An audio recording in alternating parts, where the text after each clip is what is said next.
first meeting between the two countries was at Paga in 2021.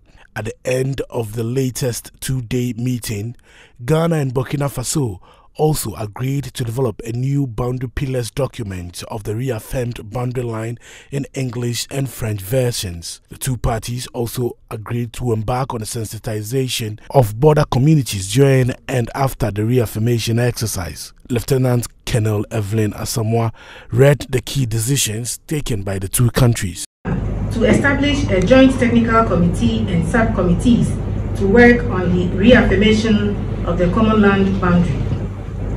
2. To compile and share existing legacy documents of boundary pillars between the two parties.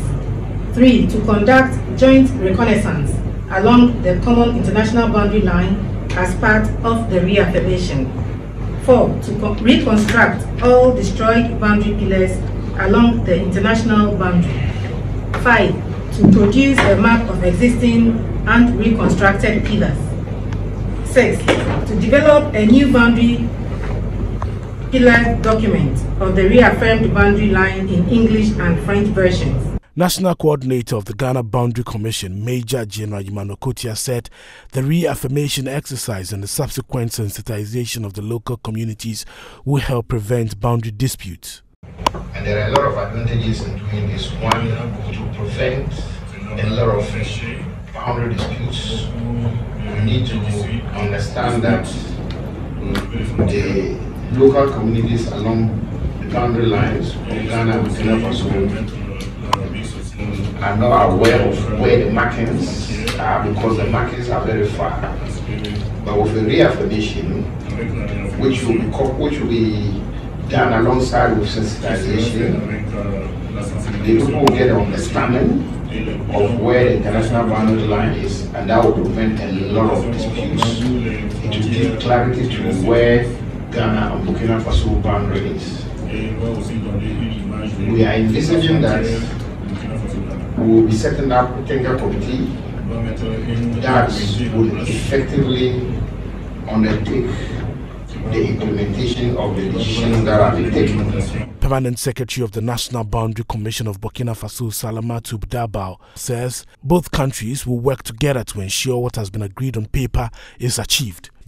GIZ, through the African Union Border Program, provided funding for the meeting. Major General Imanokotia appealed to GIZ to consider the possibility of funding the reaffirmation exercise under the framework of the African Union Border Program.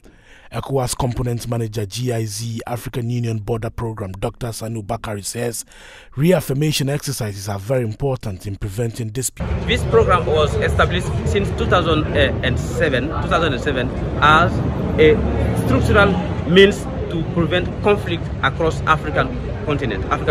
You know, since Berlin Conference, the almost 80,000 of African borders are not well defined. And the fact that the boundaries are not well defined create a lot of problems. You know, when you don't know the border, you cannot patrol the borders. So that's why we are really supporting this program, so that we can prevent conflict and also support the two governments to come up with clean the limitation of their borderlands. Civil society organizations were also represented at the meeting.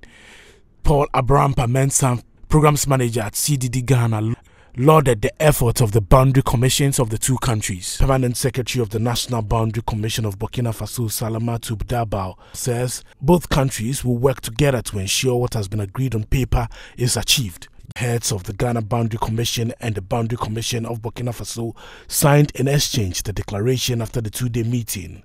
Major General Imanokotia presented a plaque to the head of the Burkina Faso Boundary Commission.